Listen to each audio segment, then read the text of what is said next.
¿qué tal? Bienvenidos a una nueva edición aquí en el Círculo en Justicia TV. Y vamos a platicar hoy de alimentos, en particular de frutas y verduras en este año internacional de las frutas y verduras. Y vamos a platicar de un concepto que yo no sé qué tan familiarizado estén ustedes, que es el de la seguridad alimentaria. Y para hablar de estos temas, déjenme saludar en primer lugar a la doctora Andrea Trejo Márquez. Ella es doctora en Ciencia y Tecnología de Alimentos. ¿Qué tal, doctora? Qué gusto. Buenos días, ¿qué tal? Gracias por estar aquí con nosotros y también saludo con mucho gusto a Carlos Labastida Villegas, él es coordinador del Programa Universitario de Alimentos de la UNAM. ¿Qué tal, Carlos? ¿Qué tal, Mario? Muy buenas tardes. Gracias a los dos. Y a ver, yo quisiera que empezáramos, porque estos programas tienen siempre una vocación pedagógica, digamos, donde expertas y expertos como ustedes nos ayudan a entender conceptos como este, que yo quisiera empezar, doctora, el tema de la seguridad alimentaria. Cuando hablamos de este término, ¿de qué estamos hablando? Bueno, básicamente cuando nosotros estamos hablando de seguridad alimentaria es de tener la producción necesaria para que toda la población mundial tenga acceso a esos alimentos de manera inocua y de buena calidad.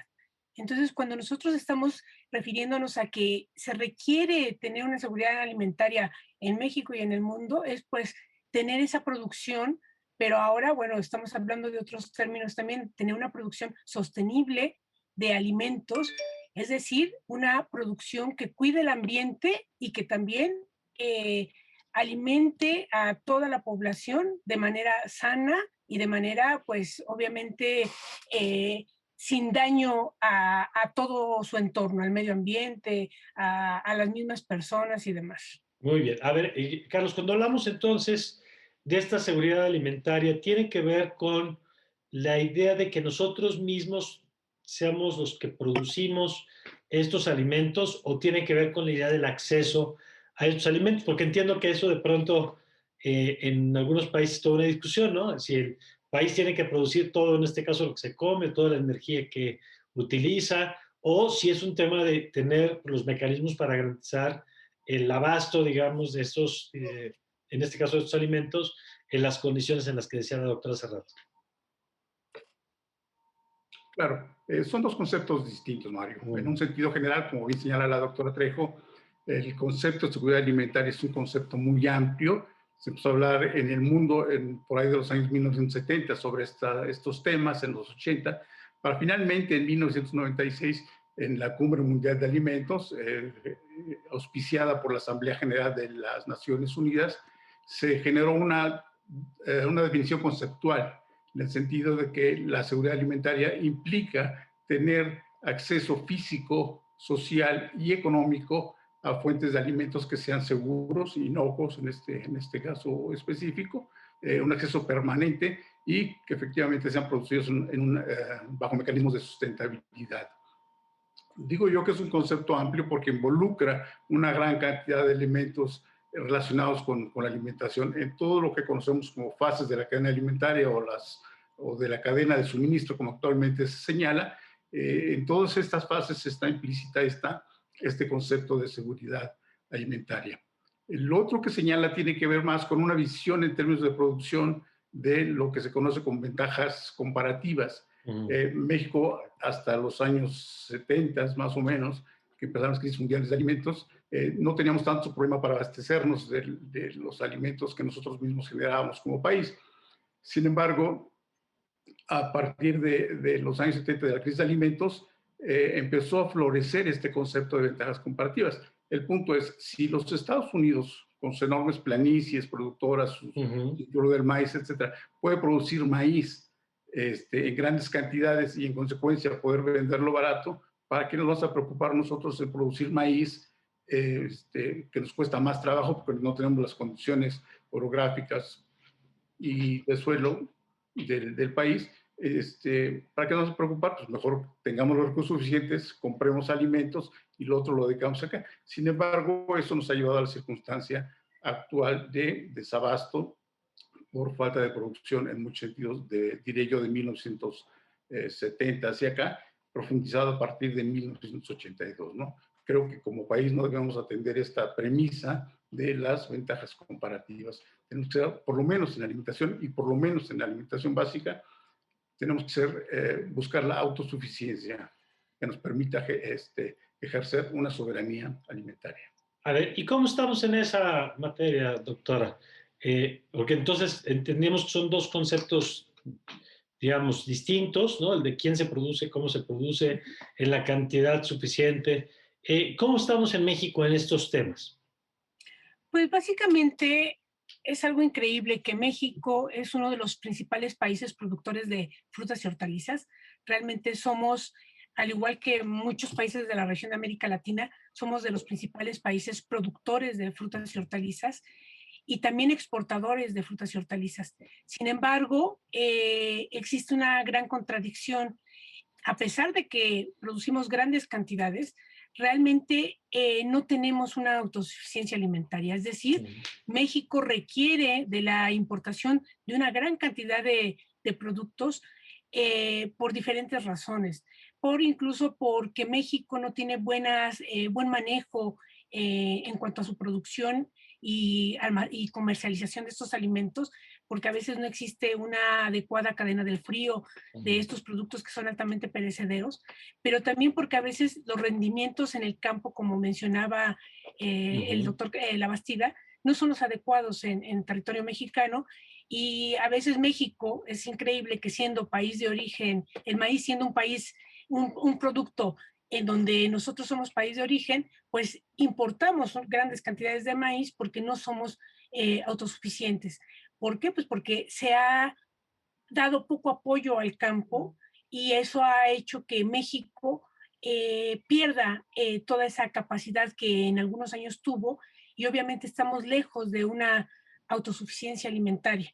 Y para eso pues hay que trabajar muchísimo en recuperar pues todo lo que debe de producir para el abasto nacional y a lo mejor también para seguir exportando, pero obviamente hay que hacer políticas necesarias para poder nosotros alimentar a toda la población mexicana. Entonces aquí estamos hablando de problemas de producción, de problemas de comercialización, pero también hay otro problema muy importante en México, que es un problema de distribución de la riqueza. O sea, México desafortunadamente sigue con problemas de distribución de la riqueza, en donde tenemos altas zonas muy productivas en manos de transnacionales, y por otro lado tenemos el sur de México con una producción pues sumamente pues, de autoconsumo, que también no permite esa producción que requiere el país. Entonces, en países como México, con una gran desigualdad social y económica, pues es muy complicado el que podamos tener una autosuficiencia alimentaria, porque hay un problema de distribución y de riqueza. Entonces, las personas no tienen acceso al consumo de frutas y hortalizas que debería de tener, ¿no? La Organización Mundial de la Salud recomienda 400 gramos diarios de frutas y hortalizas, y el mexicano promedio consume 40 gramos al día. ¿De 400 a 40? A 40 gramos al día. Wow. Entonces, eso habla de dos cosas: de un problema de acceso a estos productos por un problema incluso de económico, pero también un problema de producción. O sea, son ambas cosas. Ahora, ¿cómo es que tenemos, Carlos, yo creo que este punto que apunta ahora la doctora me parece muy interesante?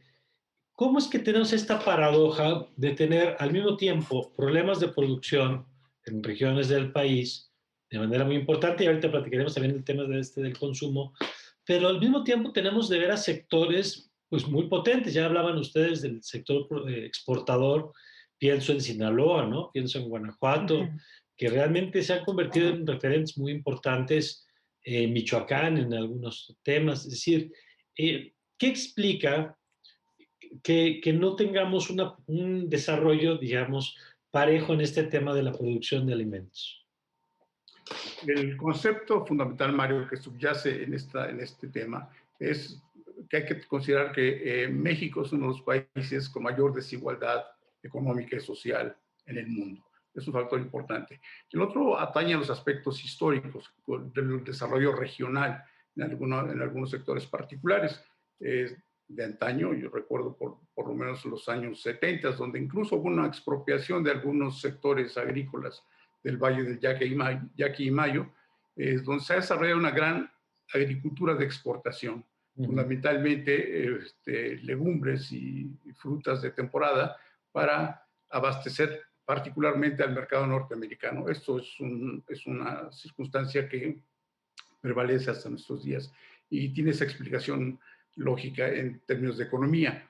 Evidentemente, son grupos, son sectores que utilizan fertilizantes agroquímicos, que utilizan también muy buenas condiciones de riego y están altamente tecnificados. Y esto evidentemente pues, nos presenta un modelo de desarrollo agropecuario de una gran capacidad económica y de desarrollo tecnológico. Pero por otra parte tenemos, particularmente en el sureste de nuestro país, una gran cantidad de estados con zonas agrícolas en una gran desventaja, no solo en términos de desarrollo tecnológico, sino porque las condiciones orográficas no dan para atender cierto tipo de cultivos. Se dan otros que son muy importantes, café, cacao, plátano, en fin, claro, cierto tipo de productos. Pero esta explicación tiene un carácter histórico también, y porque no ha habido desde el gobierno central, no de este, sino 50 años para atrás, programas que definan un mayor apoyo a la producción local. No tienen que producir lo que producen en el noreste, distinto, pero en otras condiciones. Sin embargo, tengamos en cuenta aquí, por eso decía yo que esta cuestión de desarrollo desigual nos marca no solo dos Méxicos distintos, hay seguramente 32 Méxicos distintos dependiendo de cada entidad federativa, con sus pros y sus contras también. Pero esto existe también, como en muchos otros ámbitos, un sector ampliamente desarrollado y de primer mundo que utilizan agricultura de precisión, drones, informática, sistemas, cadena de frío, en fin, y otros realmente totalmente desamparados, ¿no? En términos tecnológicos o desarrollo o de prácticas agrícolas también, ¿no? Esto ha sido así durante muchos años y desde luego que hay que modificarlo y hay que atenderlo tan pronto sea posible. Ahora, ahora saliendo un poquito de la mira de México, doctora, ¿cómo ha cambiado a lo largo de estos años nuestra capacidad como humanidad, digamos, ya no estoy hablando solamente del caso de México, de la producción de alimentos? ¿Qué tanto la tecnología nos ha permitido tener avances significativos? ¿Qué hemos logrado hacer en materia pues de plagas y de otros obstáculos, digamos, que frenan de pronto el desarrollo de los alimentos? ¿Dónde estamos parados? A nivel tecnológico, yo creo que ha habido un avance muy importante en todo lo que tiene que ver la ciencia y tecnología de alimentos para la conservación de alimentos como tal. Obviamente estamos en un momento importante en donde incluso a partir de toda la cuestión de el cuidado del medio ambiente y exactamente la conciencia que hay del consumidor sobre el no desperdiciar tantos alimentos y demás, se han desarrollado muchas tecnologías. Tecnologías no solo que tienen que ver con las cadenas del frío, sino también con nuevas tecnologías que impliquen el uso de pues, tecnologías alternativas como la energía solar, la cocción solar y algunas otras nuevas tecnologías que incluso van encaminadas a pues no perder esos nutrientes de los alimentos, ¿no? Ahora incluso la tecnología de alimentos está muy enfocada a cuidar los aportes nutritivos, las vitaminas, todo lo que tiene que ver con el aporte que normalmente el consumidor busca cuando se alimenta, ¿no? Entonces, pues vemos incluso un gran desarrollo en nuevas tecnologías como las altas presiones, los pulsos eléctricos, infinidad de tecnologías que ayudan a mantener a los alimentos. ¿Qué son las altas presiones, perdón, doctora? Pues son tecnologías que tienen que ver con la conservación, una pasteurización en frío, en donde el alimento se mantiene más tiempo, pero no pierde esos nutrientes por aplicación de temperaturas altas que hacen que se pierda y cuando llegan al consumidor ya no lo tienen. Pero por un lado tenemos todo ese desarrollo que pues se implementa en países del primer mundo, y por otro lado, pues seguimos teniendo esas desigualdades, ¿no? En la conservación de alimentos. Y me regreso a México. En México tenemos de un 45% más o menos a un 50% de pérdidas en la conservación de alimentos. Es decir, desde que Altísimo, la mitad, hasta la mitad. hasta la mitad puede llegar. Desde que se produce en el campo hasta que llega a manos del consumidor, tenemos hasta 45% de pérdidas post cosecha en el caso de las frutas y hortalizas. Y en otras partes ese porcentaje es mucho menor. En otras partes sí es menor, llega a unos 30, 20%. En países como México y países subdesarrollados, las pérdidas son muy altas, exactamente porque no se cuenta con la tecnología desarrollada de manera adecuada para países como este o países como de América Central o del Caribe, ¿no? Entonces, es un desarrollo muy, muy desigual.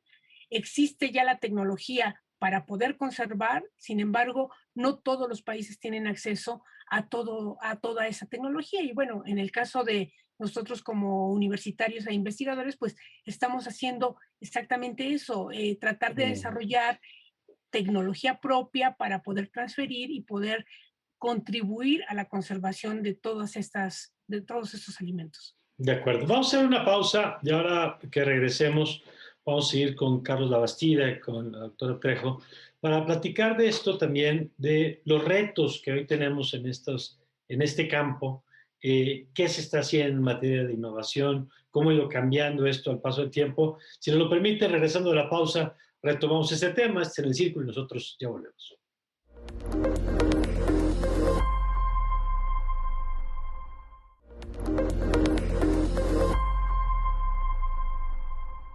Ya estamos de regreso y a ver, Carlos, ya nos habían explicado ustedes, primero, pues algunos conceptos como este asunto de la seguridad alimentaria, nos explicaba cómo México pues tiene estas desigualdades que se reflejan en regiones con capacidad productiva muy distinta, ya nos daba el dato la doctora Trejo sobre el tema de la brecha que tenemos entre lo que sería recomendable que estaríamos consumiendo y lo que estamos consumiendo.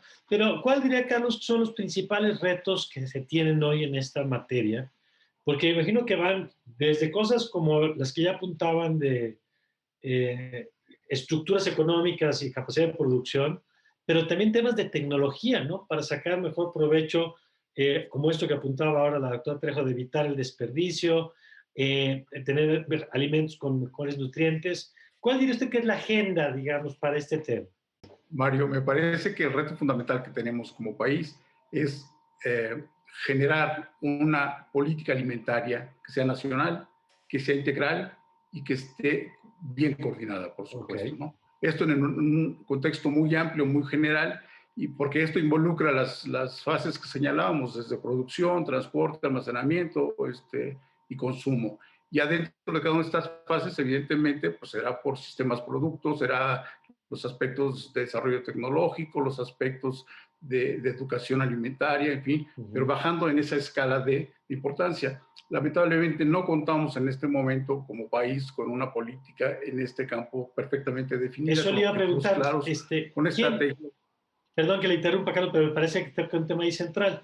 Sí, porque lo hemos escuchado, por ejemplo, en el tema de la industria, ¿no? Y todos hemos tenido invitados que nos dicen política industrial de en qué invertir, en qué... Pero ahora nos lo dice usted en el tema de la política alimentaria. ¿A quién le tocaría el diseño de esta política? La alimentación, Mario, es razón de Estado. Y en consecuencia, quien está obligado para coordinar, no solo para hacerla, ejercerla, definirla, es el propio gobierno de la República.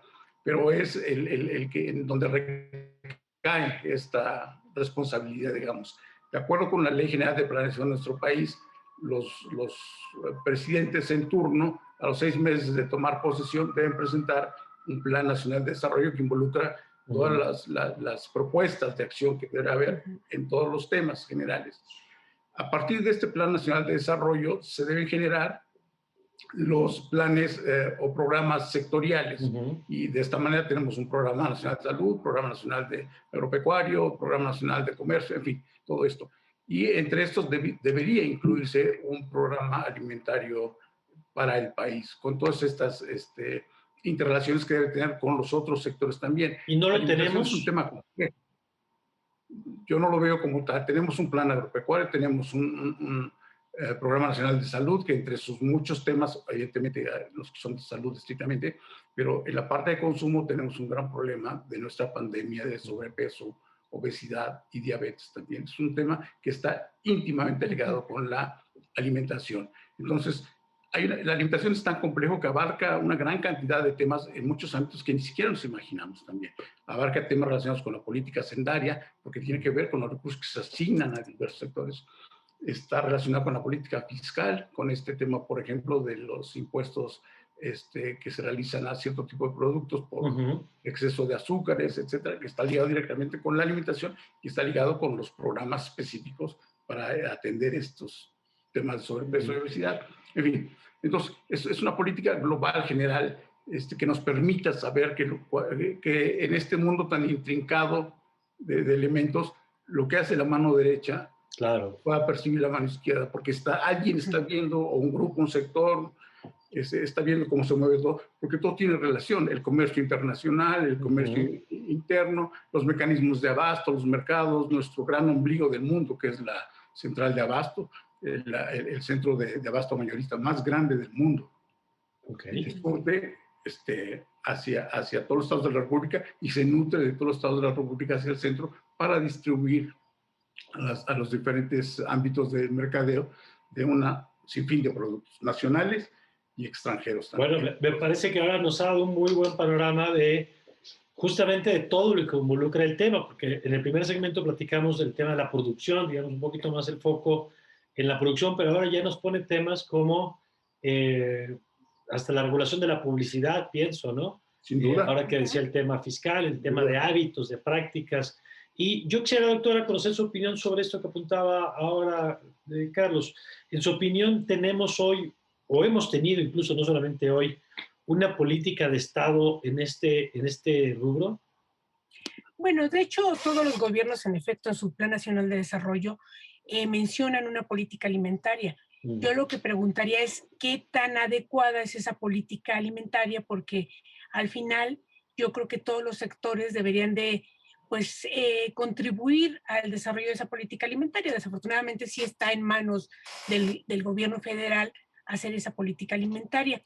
Sin embargo, yo sí me pregunto y alguna vez he revisado algunas cosas referente a esto, y bueno, a veces está muy enfocada hacia la parte de la producción de alimentos. Ahora, en este momento, tenemos que hablar no solo de la producción, sino la producción sostenible. Pero no solo eso, yo creo que el reto de cualquier gobierno, sea este o cualquiera, el tener una política alimentaria implicaría también hablar del desarrollo de tecnologías propias y limpias, no contaminantes, para la producción de alimentos. Claro. También tendría que hablar de algo muy importante que estamos perdiendo en nuestro país, como es el rescate de productos típicos de nuestra región. Es decir, el hacer que los mexicanos volvamos a comer verdolagas, quelites, maíz, nopales, alimentos de la huerta, que se ha perdido porque hay una introducción de alimentos de dietas de otros países que el mexicano ha adquirido como propia y ha dejado muchos productos ricos de la milpa y que no los ha valorizado. En esa política también tendría que venir ese rescate de estos productos típicos, pero con un fortalecimiento de programas de educación hacia la población.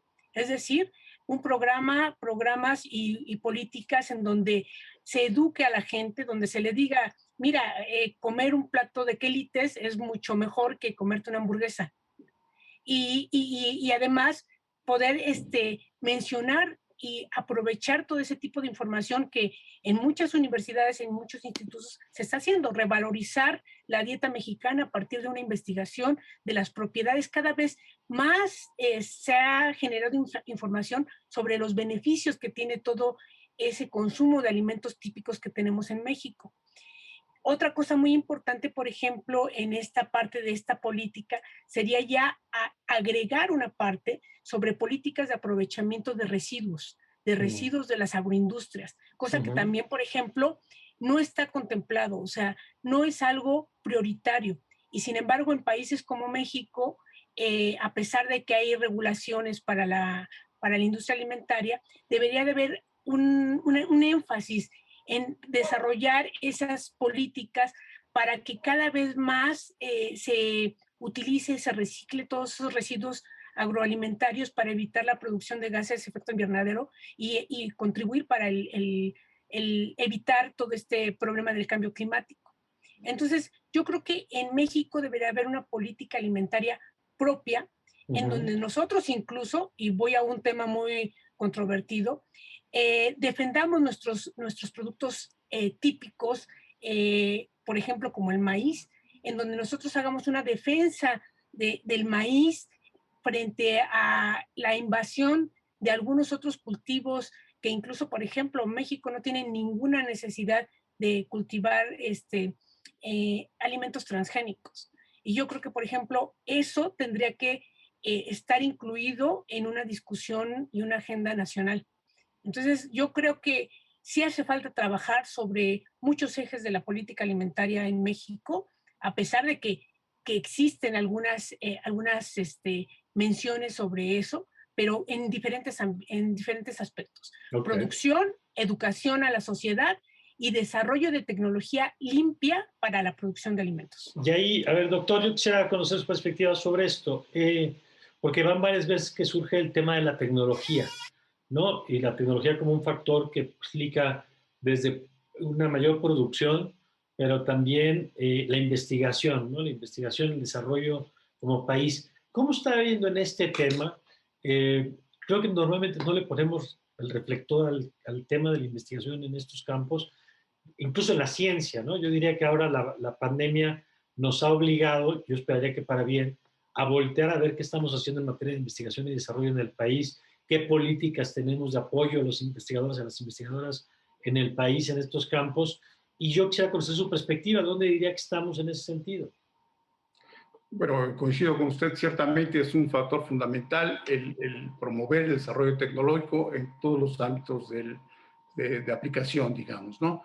Hablar un poco del sistema de investigación en la Universidad Nacional, que es el tema que yo conozco, y relacionado con la alimentación, por supuesto.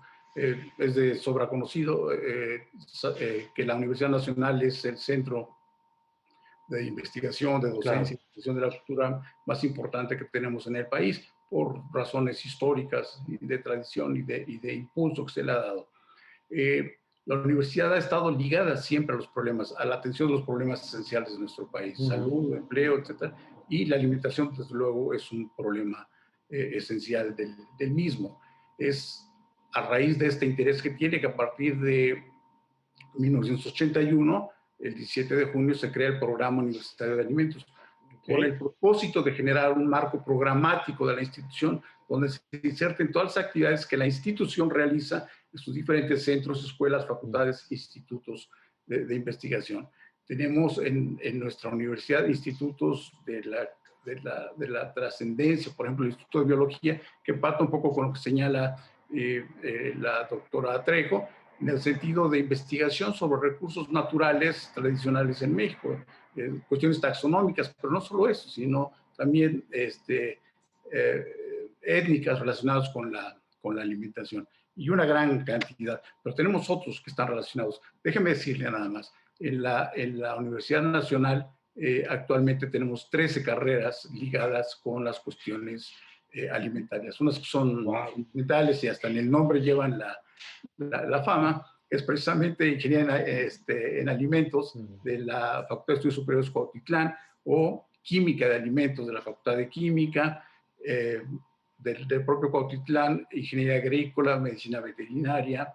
En FES Aragón tenemos planificación de desarrollo agropecuario, tenemos de más reciente creación, ciencias genómicas, ciencias agrogenómicas, ciencias agroforestales.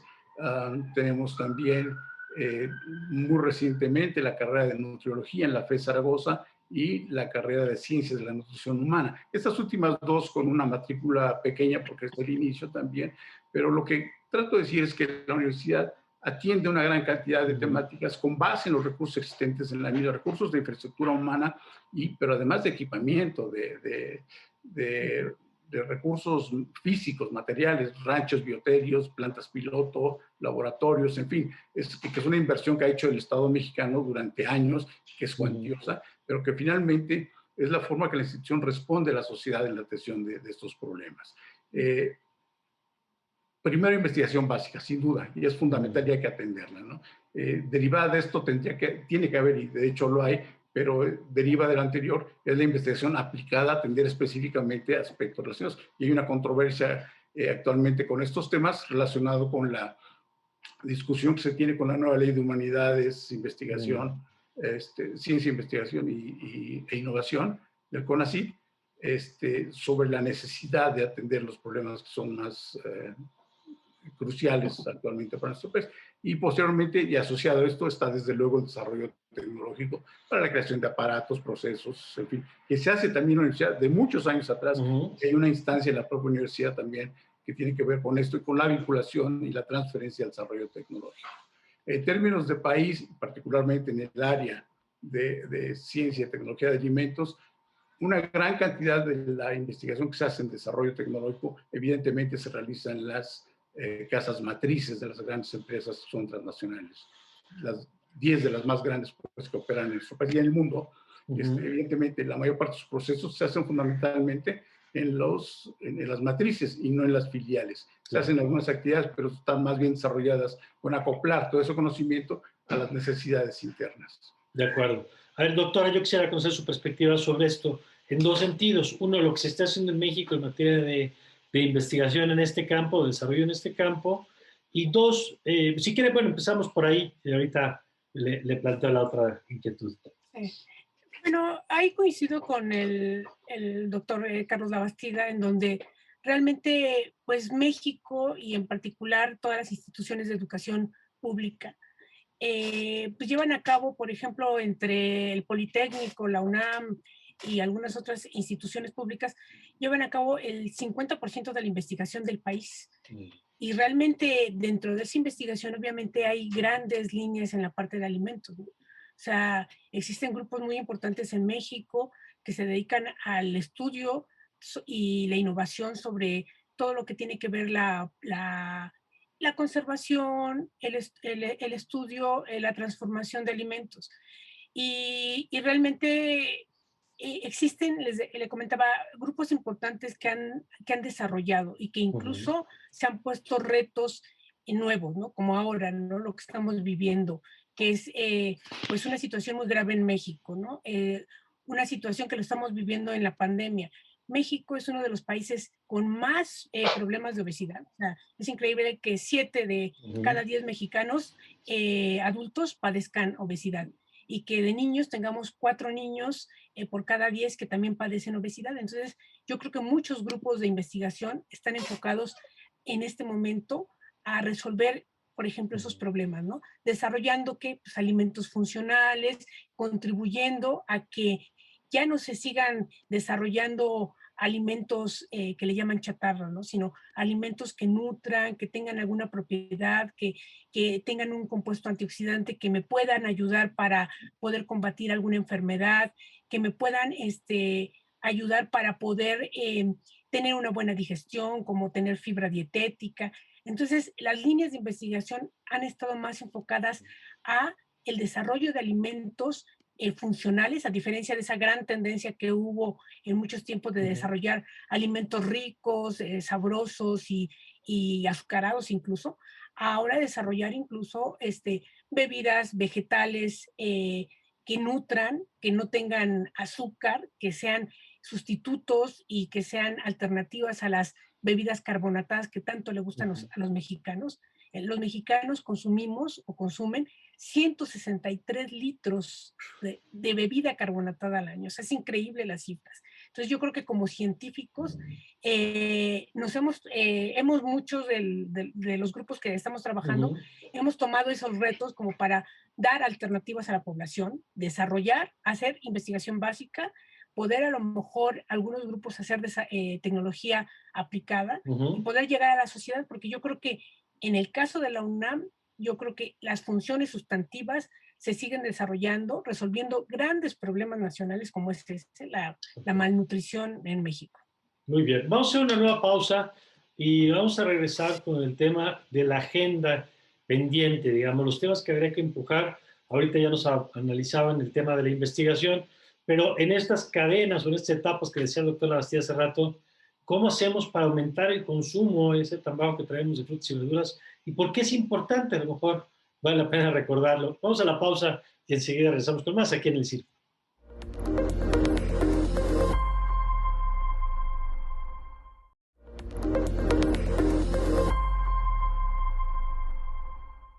Bueno, ya estamos de regreso y hemos estado platicando este tema. Yo quisiera, doctora, que retomemos una obviedad que a lo mejor que tendría que haber dicho yo al principio, y es el tema de las frutas, el tema de las verduras. ¿Por qué es central? ¿Por qué este año está dedicado a este tema? ¿Y qué tendríamos que estar haciendo para que este que nos daba de los datos de lo recomendado internacional y lo que hacemos en México, esta brecha de 10 veces lo que se recomienda a lo que nosotros estamos haciendo, qué tendríamos que estar haciendo para cerrarlo?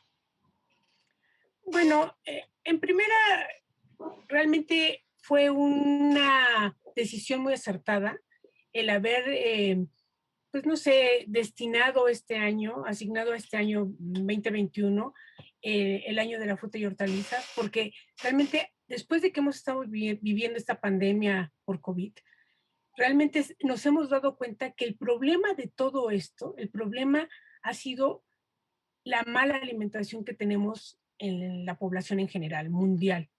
Y en México, bueno, lo hemos sufrido doblemente, pues, fuerte, ¿no? ¿Por qué? Mucha gente se pregunta, ¿por qué ha habido tantos casos, tantos contagiados, esa respuesta tan baja del sistema inmune de los mexicanos? Ujú, Pues bueno, esa es una de las preguntas muy importantes.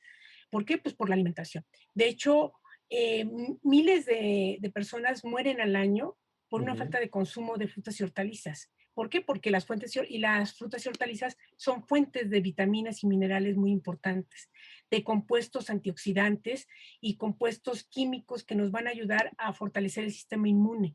Y entonces, si la dieta de los mexicanos está baja en frutas y hortalizas, pues realmente no van a tener todos esos elementos, no van a tener esas vitaminas C, vitamina D, vitamina B o incluso algunos compuestos, les decía, como los polifenoles, flavonoides, que nos ayudan muchísimo a fortalecer todo este sistema inmune y cuando llega un agente externo como es un virus, pues tendría que responder de manera adecuada a nuestro cuerpo. ujú. Esto hace que cuál sea el propósito que tendríamos que hacer en este año, bueno, y en muchos años más, pues exactamente, concientizar sobre el consumo de estos productos, tratar de cambiar esta dieta que realmente se ha deteriorado mucho en México Ujú, por el consumo de, le comentaba, de altas cantidades de bebidas carbonatadas. Somos el principal país que consume bebidas carbonatadas. Nosotros consumimos, les decía, 40 gramos de frutas y hortalizas, pero sí, 167 litros de bebidas carbonatadas. Entonces, nosotros tenemos que reeducar a la población para que vuelva a consumir esos productos típicos y tenemos que hacer campañas muy importantes de educación a los niños. Yo creo que algo muy importante es la educación en las escuelas hacia los niños y hacia las madres para que ellos puedan regresar a dietas importantes. Y aparte revalorizar, lo que le comentaba hace rato, revalorizar la dieta mexicana, los productos, o sea, el comer quelites, el comer huitlacoche, el comer productos que la gente, incluso yo lo comento con mis alumnos y me dicen, es que yo no conozco mm, los quelites, no conozco el huitlacoche, no conozco el guanzontle, o sea, no lo han ujú. consumido. Entonces yo creo que tendríamos que hacer desde las instituciones de educación una campaña de reeducación y un rescate de las dietas mexicanas para que la gente vuelva a consumir este tipo de productos. Y, y bueno, y el reto pues, es muy grande, obviamente. Claro. A ver, y en ese sentido, doctor Labastida, siguiendo con la misma, si de pronto tuviéramos la varita mágica, ¿cuáles son las piezas clave, como los puntos donde usted diría, a ver, si tuviera la posibilidad de meter una varita mágica en el proceso, ¿dónde estarían estos momentos o procesos o decisiones clave para que la dieta de nuestra población pudiéramos tener una mayor presencia de las frutas y de las hortalizas? Bueno, pues necesitaríamos una varita realmente muy, muy poderosa. Y sin duda, el primer punto es el establecimiento de una política alimentaria nacional, integral y coordinada, porque de ello depende, de esta idea central dependen todos los sectores hacia abajo, en los diferentes ámbitos: producción, transformación, transporte, almacenamiento y consumo. Y dentro de cada una de estas fases hacia abajo, pues vienen los grandes problemas propios de cada fase. En este caso, Claro. estamos hablando ahora de la fase de consumo. Tenemos ahí grandes problemas, ya los ha anunciado la doctora Trejo. Uno de ellos tiene que ver con las pérdidas y el desperdicio de alimentos, que es ya manifestaba que en el caso de frutas y verduras es un 45% más menos.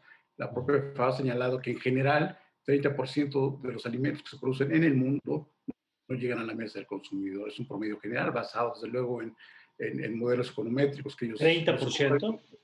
30% en general. Ajá, En el sí, caso sí, sí. de frutas y verduras señalan un 45% también, porque son alimentos más perecederos, que no es lo mismo almacenar peras que almacenar maíz o frijol o algún otro tipo de productos, sus propias características, pero esas características tenemos que conocerlas bien a profundidad en cada una de las partes.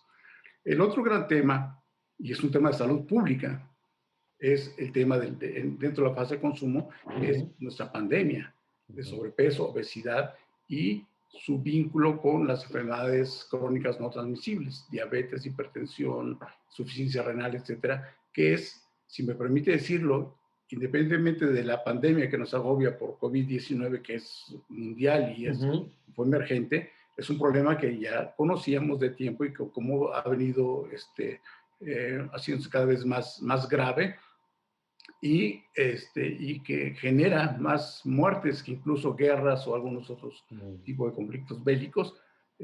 Las consecuencias de estas condiciones de sobrepeso, obesidad, diabetes y estas enfermedades. Es un problema que no se ve tanto porque no es tan automático y lamentablemente va perdiendo a veces impacto en las noticias. Claro. También. Es un problema que tenemos todos los días y lo podemos ver todos los días en la calle con la gente que conocimos, en el espejo y en la báscula, que son nuestros sensores más crueles también que tenemos que ver. Es un problema que nos atañe a todos, y desde luego es un problema de salud pública que atañe al ámbito de salud de nuestro país, pero también atañe a todos los otros, a los que producen alimentos, a los que transportan, a los que consumen, a los que venden, a los que promueven alimentos también, que son altos en nutrimentos críticos como calorías, azúcares, grasas saturadas, sodio particularmente, y se puede preguntar gente, ¿y el sodio qué? Bueno, pues lo que comemos en cacahuates, en botanas, en cierto tipo de sopas o muchos alimentos en general tienen un alto contenido de sodio. Sí, ¿y eso qué? Bueno, pues el sodio es uno de los alimentos fundamentales para la generación de problemas de hipertensión arterial. 1 de cada 3 mexicanos en nuestro país padece de presión arterial alta y el punto es que no lo sabemos porque no avisa hasta que te da el infarto y te das cuenta de eso. No somos una sociedad, en general muchas no lo son, que tengamos la costumbre de tomar nuestros números, como nuestros niveles de glucosa, nuestros niveles, los conteos de la presión arterial, etcétera, para saber cómo lo hacemos. Y lamentablemente tampoco asistimos con regularidad, si no sentimos la urgencia, a los servicios de salud, a los médicos para vernos. Entonces, el reto a futuro siempre va a ser ese, contar con una política que denote el interés del gobierno o los gobiernos, cualquiera que sean, en este tema tan importante, porque es el tema del futuro. Hoy somos 126 millones de mexicanos en este país, seguiremos creciendo sin duda. Todos comemos, a veces 2, 3 veces al día, cuando es posible. Tenemos los grandes problemas de desigualdad, tenemos un gran problema de pobreza. Mencionaba la doctora Trejo este punto relacionado con el consumo. Pues, las frutas y verduras, las frutas particularmente, ni necesitan promoción. Somos un país biodiverso y son tan ricas y tan variadas que tenemos, es posible. Sin embargo, tenemos un país con 50 millones en la línea de pobreza, según el Consejo Nacional de Evaluación para la Política Social, y producto de la pandemia se van a sumar unos 10, 15 millones más. La propia Comisión Económica para América Latina, es un organismo de la ONU también, señala que producto de esto vamos a regresar a los niveles de consumo de 1990 por la pobreza que genera. Entonces, dentro del esquema de la definición de seguridad alimentaria, el tener acceso económico a los alimentos es fundamental, porque entonces aquel eslogan tan utilizado en algunos tiempos, come frutas y verduras. Pues sí, pero ¿cómo está la fresa, no? ¿Cómo está los arándanos, o los berries en general, o cierto tipo? No da para el consumo de lo básico primero, y por supuesto la fruta incluida en este tema. Entonces termino con esto. Decía un premio Nobel de la India, precisamente, Amartya Sen, el problema del hambre en el mundo no es que no existan suficientes alimentos, o que no exista la capacidad técnica para producirlos o los terrenos para lograrlos. El problema es que la gente no tiene suficiente recurso económico para comprar los alimentos que necesita. Y esto es diario. Entonces, ¿cómo se genera esto? Bueno, pues entonces ya nos vamos a los otros ámbitos de generación de empleo, de inversión en sectores preferenciales, etcétera, todo esto. Y, por supuesto, con los aspectos de educación que señala la doctora Trejo también. Es imposible estar luchando contra las inmensas campañas de promoción para el consumo de productos no saludables, como es en nuestro país, independientemente de los grandes avances que hemos tenido con la actualización y modificación de la norma 051 relacionada con el etiquetado de los alimentos. Es un gran avance a nivel nacional, pero es insuficiente todavía para hacer. Entonces necesitamos más todavía, pero perfectamente estructurado en este esquema general de política. Estamos hablando de frutas y verduras o... Sí.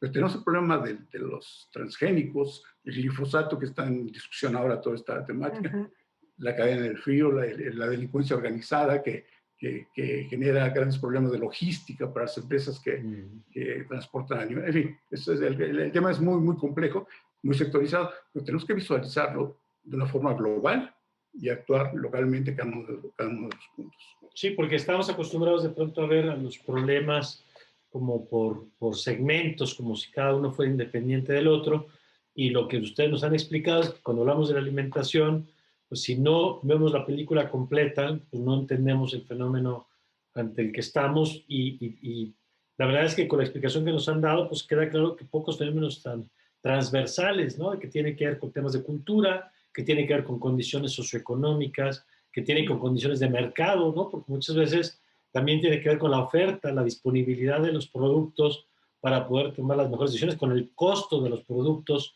para que sean de veras disponibles. Y yo quisiera ya, en estos minutos que nos quedan, doctora, pues justamente un poco redondear esta idea. ¿Cómo reconducir o qué tendríamos que, en su opinión, que estar haciendo en México para tener una política de Estado que integre todo lo que han dicho? Pues yo creo que el camino para alcanzar la seguridad alimentaria en México, y yo lo extendería a América Latina, pues tiene que ir encaminado a desarrollar, y como comentaba, tecnologías limpias, acompañadas del rescate de estos cultivos nativos y esa dieta tradicional mexicana, así como incorporar pues una producción sostenible de alimentos, basada obviamente en el desarrollo, pero de asociaciones o de pequeños productores que se les apoye para realizar esa agricultura familiar y esa pequeña producción. Yo creo que tenemos que rescatar el campo mexicano, pero no nada más a gran escala, sino también a esos pequeños productores, contribuir para que sigan produciendo desde sus lugares para que no solo sea una producción de autoconsumo. Entonces yo creo que a nivel general el reto que tenemos prácticamente es desde las universidades seguir con las investigaciones y desarrollo de tecnologías que puedan ser aplicadas y que contribuyan a que los pequeños productores puedan también fortalecer en la producción de alimentos, y por otro lado, pues también en la parte de la educación y obviamente pues un cambio en la toma de decisiones de quien hace las políticas alimentarias en el país. Yo creo que tienen que cambiar en la forma de pensar y de planear esas políticas alimentarias para pensar en los momentos en los que está viviendo México, e incluso pues consultar con los expertos y con la gente que está relacionada con la producción de alimentos para poder que sea más acorde a la realidad nacional. Yo creo que los retos son muchos. El problema real en México es la desigualdad. O sea, por mucho que hagamos un año internacional de la fruta y hortaliza, si la gente no tiene para comprar una fruta o una hortaliza, comprará lo que tenga para comer, ¿no? Entonces, yo creo que el problema importante es la distribución de la riqueza. De acuerdo. Yo quisiera cerrar con un comentario suyo, doctor, a propósito de esto también. ¿Cómo reconducir? ¿Por dónde empezar a poner las piezas otra vez? Ya nos habló usted del Plan Nacional de Desarrollo, hablaba de que existen políticas en ese sentido, pero después de todo lo que hemos escuchado a lo largo de este programa, ¿cuál diría usted que es el siguiente paso que tendríamos que poner en la mesa? Perdón por la existencia, pero yo insistiría en este punto de definición de la importancia de tomar acciones en este punto específico al más alto nivel de gobierno. Entiendo perfectamente las circunstancias que hay en nuestro país, muy distintas de otros momentos, todo, pero tiene que hacerse. Si uno revisa 50 años de política alimentaria en este país, hemos visto pasar, particularmente desde la universidad y del propio programa de alimentos, una serie de programas nacionales de alimentación, el sistema alimentario mexicano por allá de 1980, que desde mi punto de vista ha sido la estrategia de política alimentaria más acabada que hemos tenido en este país, porque utilizó un enfoque de sistemas y podía ver con amplitud todo esto, todo lo relacionado con la alimentación y los mecanismos de hacerlo. Lamentablemente tuvimos problemas con cuestiones del petróleo, que era donde salían los recursos para apoyar esta iniciativa, y estuvimos en riesgo, recordarán ustedes, de declarar la moratoria a la deuda externa en 1982. Hemos tenido, después de los programas alimentarios que han tocado el tema, tres sexenios con política social, o sea, ya no programas alimentarios, sino política social que involucran educación, alimentación y salud. El caso de Progresa en 1997, que es importante. ¿Quién va a estar en contra de las políticas sociales? Nadie. Pero se minimiza la atención a la cuestión alimentaria. Posteriormente pasó a Oportunidades, que estuvo en un par de sexenios también. En el sexenio anterior cambió su nombre a Progresa y actualmente ha cambiado la denominación, toda esta parte de política social, pero no hay uno específico sobre alimentación. Entonces es importante tomar acción ya, nunca es tarde. Si vamos a mitad del sexenio, pues no importa. Los diagnósticos están hechos. Tenemos una gran información sobre población, sobre recursos agrícolas, pecuarios. Tenemos también información sobre el estado de salud también. Simplemente es coordinar y hacerlo. Y claro, modificar esta realidad, quiero reiterar, no es sencillo. Es un tema complejo y requiere soluciones en muchos ámbitos también. Pero si no lo vemos, por lo menos en esta globalidad, difícilmente podemos entender que acciones locales van a cambiar la situación general del país. Pero por lo menos empezar ahora y dejar este diagnóstico completo, si hay cambios de gobierno, porque es nuestra circunstancia política. Cada 6 años tenemos un cambio de gobierno. Está la experiencia previa también y aprovechar todos esos diagnósticos para ver qué se puede hacer. Y no solo a nivel nacional, es a nivel internacional también. Los cereales, el maíz, el café, todo claro. en la Bolsa de Valores de Chicago, por ejemplo, también, ¿no? Vimos recientemente el caso de este supercarguero, el Ever Given, cruzando el canal de Suez y quedó ahí atorado. Bueno, ese atorón costó el retraso para 400 cargueros que venían atrás de él también, y tenía una cantidad cercana a los 100 contenedores cargados de cereales que venían de Asia hacia Europa también. Se atañe a los fuertes vientos, a una mala maniobra, etcétera. El asunto duró 4 días ahí, generando esta gran complicación. Es un aspecto de logística. Acá no tenemos nuestros canales, etcétera, pero tenemos una gran cantidad de elementos relacionados con la logística que tienen que ser atendidos también, para asegurar que todos los días tengamos acceso a alimentos suficientes. Pues yo creo que un primer paso es poner el tema en la mesa, ¿no? Visibilizar esto en su complejidad, escuchar a las expertas, a los expertos como ustedes que hacen estos llamados de atención. Yo les quiero agradecer, doctora Trejo, muchas gracias. De nada, al contrario, muchas gracias por la invitación. Gracias, doctora Bastida, muchas gracias. Gracias a ustedes, Mario, por la oportunidad de platicar sobre estos temas tan interesantes para todos nosotros. Cómo no, gracias a los dos y gracias a usted por habernos acompañado. Yo le invito a que comparta nuestro contenido, como siempre, a que siga con nuestra programación aquí en Justicia TV. Yo soy Mario Campos y le deseo, como siempre, que tenga usted un magnífico, pero un magnífico día.